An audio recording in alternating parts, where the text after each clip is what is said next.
au jour 5 de notre cours Diversité et Inclusion 101. Aujourd'hui, nous allons parler du rôle de l'argent et de la propriété privée dans le maintien du système. Dans un système capitaliste, l'argent est à la base de tout. Cela nous permet de payer des biens, de posséder nos propres maisons, de couvrir les dépenses de nos enfants, de garantir la protection des générations futures. C'est donc la clé de notre avenir. Pourtant, en tant qu'individus, nous ne sommes pas payés de la même façon. Selon ONU Femmes, dans le monde, les femmes ne gagnent que 77 cents pour chaque dollar gagné par les hommes. Au sein de l'Union européenne, les femmes gagnent en moyenne 16% de moins par heure que les hommes. Mais cela varie de moins de 8% en Belgique, en Italie, au Luxembourg, en Pologne et en Roumanie, à plus de 20% en Tchéquie, en Allemagne, en Estonie et au Royaume-Uni. En France, en équivalent temps plein, les femmes touchent 18,5% de moins que les hommes, selon l'INSEE. La discrimination pure serait d'environ 10% d'après le ministère du Travail. Et étant donné que les femmes gagnent moins, ont moins de biens et vivent plus longtemps, la majorité des pauvres du monde sont des femmes. Votre sexe et votre appartenance ethnique ont donc une forte influence sur la façon dont vous êtes payé. Mais cela va plus loin. C'est votre capacité à obtenir un prêt, à gagner la confiance des autorités bancaires, à hériter de vos parents, et ainsi de suite. Les 3/4 de la population mondiale ne peuvent pas prouver qu'ils sont propriétaires de la terre sur laquelle ils vivent ou travaillent. Les agricultrices n'ont même pas le droit de posséder des terres dans plus de 90 pays. Ainsi, en moyenne, les femmes possèdent moins de 20% des terres du monde. Dans de nombreux pays, les femmes sont confrontées à des obstacles juridiques qui les empêchent d'hériter de la propriété. À titre d'exemple de cet écart de richesse systémique, concentrons-nous sur le cas américain avec cette étude de McKinsey. Seulement environ 40% des familles noires possèdent une maison, contre 73% des familles blanches. Lorsque les familles noires possèdent une maison, leur maison est moins susceptible de prendre de la valeur.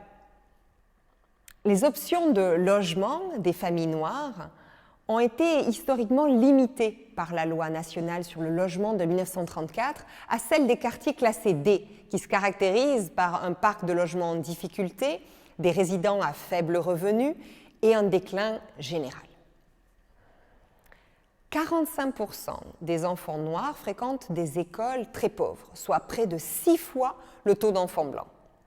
Grandir dans de telles écoles réduit les probabilités des enfants d'obtenir un diplôme d'études secondaires et d'aller à l'université. Des moyens essentiels d'augmenter le potentiel de revenus. En conséquence, seulement 24% de la population noire de plus de 25 ans détient un baccalauréat ou plus. 10% de moins que la population blanche comparable. 2 fois plus de travailleurs noirs sont au chômage. Et les travailleurs noirs titulaires d'une licence connaissent un taux de chômage équivalent, similaire à celui des travailleurs blancs sans formation universitaire.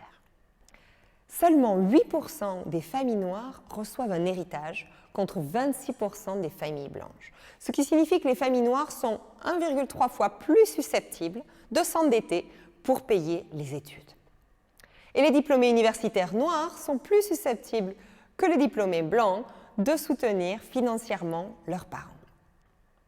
Ils ont aussi un taux de refus de crédit sur les prêts 2 fois plus élevé que celui des consommateurs blancs. Voilà donc une illustration très claire de la façon dont les barrières systémiques limitent la création de la richesse des minorités. Vous ne pouvez pas devenir riche par vous-même si tout le système est truqué. Cela se traduit par une inégalité de richesse croissante dans le monde. Selon Oxfam, les 2000 milliardaires du monde détiennent plus de richesse que 60% de la population de la planète. Les 22 hommes les plus riches du monde possèdent plus de richesse que toutes les femmes d'Afrique. D'un autre côté, presque la moitié de la population vit avec moins de 5 $ par jour. Et le travail non rémunéré effectué par les femmes est estimé à 10,8 trillions de dollars par an, 3 fois la taille du secteur technologique. Ces inégalités croissantes profitent plus aux riches. Les taux d'imposition les plus élevés ont baissé dans tous les pays, ce qui a rendu les systèmes fiscaux moins progressifs. Dans les pays les plus riches, les taux d'imposition les plus élevés sont passés de 66% en 1981 à 43% en 2018. Et l'écart de revenus a été exacerbé par la crise climatique.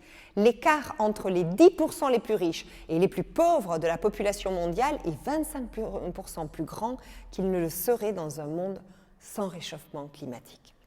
Ainsi, votre accès à la richesse est entièrement déterminé par votre sexe, votre appartenance ethnique, votre classe sociale, et nous ne démarrons pas sur un pied d'égalité.